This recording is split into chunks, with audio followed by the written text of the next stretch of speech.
Ooh. Hello. I'm waiting for Miguel to get back from his bike ride. It is 6:40 and I want some burritos. It's time for a car burrito. Oh, I wish you brought the Normatec though.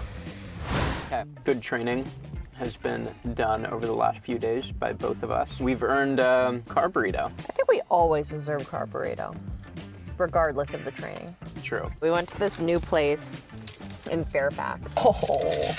Carmen La Hacienda. After much deliberation of the menu, we got some breakfast burritos. That is juicy. Peppers, mushrooms, and onions, guac, beans, eggs, bacon. The key to a car burrito as the driver is a deep wrap. You almost just want to give your burrito a little diaper. It's just a little Speedo. Let's roll. All right. All right. I think the last time we did triathletes eating burritos in a car. Triathletes in cars eating burritos. There we go. I did not, in fact, eat a burrito. I ate a bowl because I wasn't eating gluten at that point. And now I am. So I feel so welcomed and excited to be here. You're free. I am free. First order of business, I think. This is crazy. It's busting from the seams. See, that's why I didn't get guac Yeah. in my burrito. But, yeah, so Jenna, our queen, you won Oceanside. I won the age group race of Oceanside. Yeah. For anybody confused, I did not beat Taylor Knibb What? You didn't? or like a lot of the pros. Correct. But I won the age group race. It was my first ever 70.3 win, which is crazy to say. Crazy to say that I won a 70.3 race. Not crazy to say that it's my first one that I've ever won. Not just any 70.3 too. It was like one of the most competitive ones. I think that people want to know, what did you do differently? How did you have so much success coming off of like not a great streak of races last year? Passed out, you had breathing problems, training was constantly disrupted by like niggles and injuries. So just like, what do you do differently this time around? What changed? Oh gosh. I really focused on my nutrition this race, and not just this race, but like in the few months leading up to the race, through all my training as well. During this off season or leading up to Oceanside, I was like, okay, let's make sure that my nutrition strategy is just as dialed in as my pacing for my run, just as dialed in as the watts that I want to hit on the bike. And with the help of Precision Fuel and Hydration, I like came up with a plan, knew what my numbers were, knew exactly how many gels I wanted to take on the bike, how much sodium to have in each of my bottles, and really stuck to that to a T. And yeah, I think that got me to the end of this race in a good place and kept me feeling really good and really strong throughout it. I have to say the beans in here are really good. I know. It's so good. There's a lot of It's beans like a in this creaminess one. to it, yeah, same. Well, What I noticed about your race this year, yeah, can I say the other thing? yeah, It might be what you're gonna say too. I also went into this race with no expectations and put no pressure on myself to compete in any type of way, or perform in any type of way. Really, all I wanted to do was finish the race and be happy about my accomplishment at the end for making it over the finish line. And I think going into the race with that type of mindset and that attitude set me up for success. you lost your job 3 months before the race, so you could spend more time training. You could spend more time thinking about the little things that you mentioned and practicing those little things, because typically when we're training, it's in the middle of all the other crap that we're doing in our lives. And you go out and you train, you just get the workout done. But when you kind of free your mind of whatever in your life is causing you stress, you have more time to think about, okay, well, what is the intention of this workout? What am I practicing? What can I do to better myself during this workout? Whether that's, trying out a different warm-up, trying out a different nutrition, fueling, hydration strategy, trying out, seeing if it makes sense to push it a little harder on these intervals because you're feeling good. And having the opportunity to practice little things in training just sets the stage for the race, because you don't have to think about those little things when you get to the race. And you had your, what we call the big day, the working triathlete big day, which is like a race simulation. You went into that knowing exactly what you wanted to practice. It wasn't like previous big days where you're like, oh, I hope I can hit this power. But like, that wasn't even the point of it. The point of it was to like practice all of these things that you're like, the last few remaining things that you wanted to practice before the race.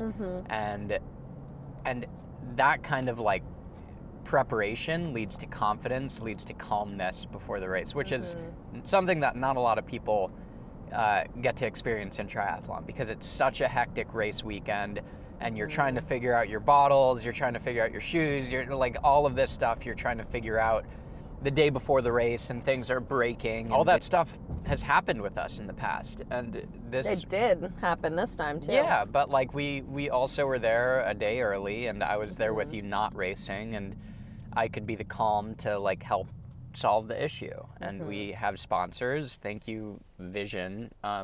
Kevin, thank you for looking at our pictures immediately and telling us what to do. And QR. And then Quintana Roo. If you don't have a Quintana Roo, you're missing out, because they have the best like race day service. Anyone with a Quintana Roo can go into the tent and get whatever they want done. Even if your bike is perfect, you can just get your chain lubed, get your tires pumped, all of that. Just little services by Quintana Roo is pretty sweet. Yeah, I just noticed the calmness about you before the race, and I think that was all due to your preparation and the time that you had to prepare. Yeah, I don't think in order to accomplish all of that, you need to lose your job. But having less stress on me and having a little bit more time, a lot more time throughout the week to think about the little things made me realize how important those little things are. And so even if you do have a full-time job, I do think it's important to think about the little parts of what a race entails, and not just what your power numbers are, and not just like nailing that track workout, because if you aren't able to fuel right, or your equipment isn't working right, you won't be able to let all that training that you're doing shine through on race day. You literally tested running shoes too, like 2 weeks before the race too. You really did an in-depth test to figure out what running shoes you were going to wear. I forgot about that. I too. did. I did. That but was yeah, fun. no, like everyone can find it. If you really care about something, care about doing something well, there's no excuse to find time to focus on the little things and to really make the most of that thing that you care about. We obviously care a lot about our performance and our improvement in triathlon, in the sport, and endurance sports. So like we force ourselves to make time to care about the little things and learn about the little things, because there's a lot that we don't know. And we're constantly seeking out resources and time to figure out what those things are that we don't know, because all of that makes you better. More you know. More you know. Jenna, what's the rest of your schedule looking like? Miguel and I are heading to Nashville at the beginning of May. Miguel's doing Chattanooga. Yeah. Tentative. Everything is tentative. Everything's tentative, but Chattanooga's pretty positive. Unless I break an arm again. Don't you dare say that. Anyway, heading to Chattanooga, I will not be racing. 2 weeks later, which is the reason why I'm not racing, is Multisport Nationals this year in Omaha, Nebraska. 5-day event hosted by USAT. and it's all of the shorter distance multi-sport races. So the first race I'm doing is the aquabike, super sprint time trial, draft legal sprint triathlon, and then the mixed relay. If you're looking for like a different kind of triathlon event to do, check out USAT Multisport. Everyone can benefit from doing a little bit of short course training. So it's fun. So yeah, you've transitioned to short course. You're like pumping out some VO2 stuff I've now got VO2 efforts on my calendar. That same weekend, I'm doing Boulder. That's my first block, is Chattanooga. A couple weeks later, Boulder. And then we're figuring out some races at the end of July. Our options now are Ironman 70.3 Calgary, Challenge Quebec 70.3 Maine, which is the weekend afterwards. So some combination of those three.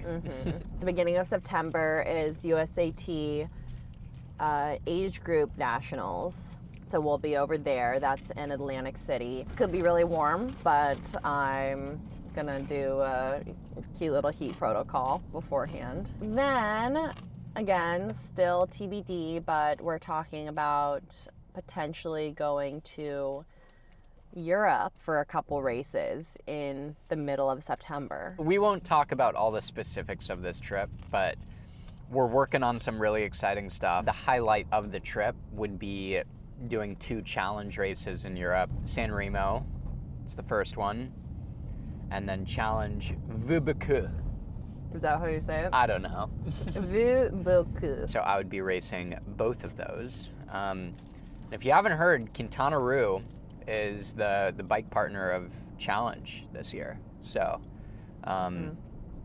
it's a match made in heaven for us to go do some challenge races this year. Can't wait. I've never done a challenge race, so. No, I've never either. So if you have, let us know in the comments what we should be expecting and what your experience is with them, because it's new for us, but we're excited. We decided together that we are not going to go to New Zealand this year. We chose Europe over New Zealand. Europe over New Zealand, so a little sad, but it's okay. Europe will be amazing. We're trying to do more group events with people that are out here, so. All over the place. When we travel, we're going to try to do some group events too. Oh, okay. I didn't know that. Yeah, because we don't want to just do group events for our local Bay Area. You know, when we're out in Europe, like hosting a couple group events out there. Yeah. Things like that. So if any of the races that we mentioned lined up with where you are, we might lean on you for some route guidance and some help organizing an event.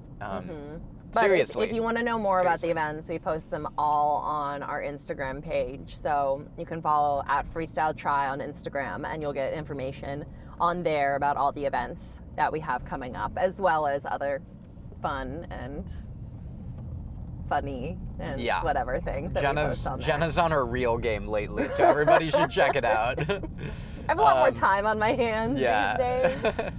Jenna is working now, by the way. I do have a job again. Thank you, everybody who reached out, giving me their condolences for losing my job. I was luckily able to find a part-time contract position, so I'm doing that right now, some digital video production, 3 days a week. So I've got some nice 4-day weekends that I can fill with training and other fun times. Yeah, someone's got to pay our rent. Not even joking. Also, the other super, super exciting thing is we're finally getting back on the merch game, and the next round of merch is underway, literally being printed, and it may or may not have something to do with what we're doing right now. So, stay tuned. And they aren't necessarily triathlon shirts. Well, yeah. What do you expect from us? Which, like, who wants another triathlon shirt? Yeah, right. You'll have fun with these ones. And yeah, if you're not on the ground in Chattanooga, we're going to be selling them on our website, and we're going to be taking pre-orders. So hop on that because they are going to be kind of limited edition. They're exclusive. very limited. Yeah. So order fast when they just stay ready, everybody. Stay ready. To make a stay ready shirt. Yeah. In any context, it makes sense. Yeah, is that it? I'm almost done with my burrito. I'm almost done too. I'm so full. Thanks, everybody. Enjoy your burrito. Cheers. Cheers. Cut.